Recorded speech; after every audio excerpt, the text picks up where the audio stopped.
And it always referred to one thing. This may seem like a typical college course, students taking notes during class while the teacher lectures. But in reality, this semester is anything but typical. Once class is out, their classroom becomes the city of Rome. It was really cool just to go out into the city and just kind of walk in their footsteps and, just sort of see everything come to life. From the Vatican to the Colosseum and beyond, these 22 students are taking in everything the city has to offer. They're juniors at Christendom College, which is a Catholic university in Virginia. But for a semester, they get to call the Eternal City home. Some of them have never traveled outside the country or outside their own little states, and so it's so special to see them come here being a little anxious at the beginning and then growing.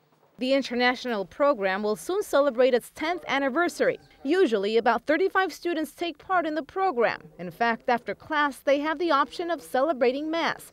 It all takes place in a building just a few feet away from the Vatican and, of course, the Pope.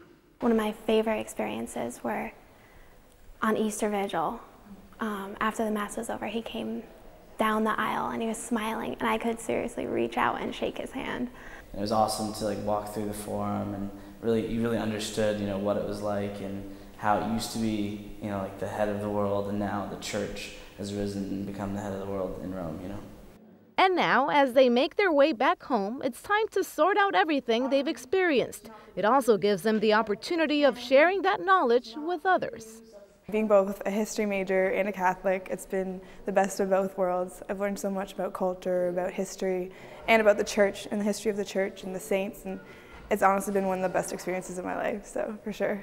We are hoping that we can send the students out from their program here with that idea of sharing and proclaiming this love, joy, peace, and the spirit of the universal church. Students say they couldn't have picked a better place to live a cultural, educational, and religious experience than the one and only Eternal City.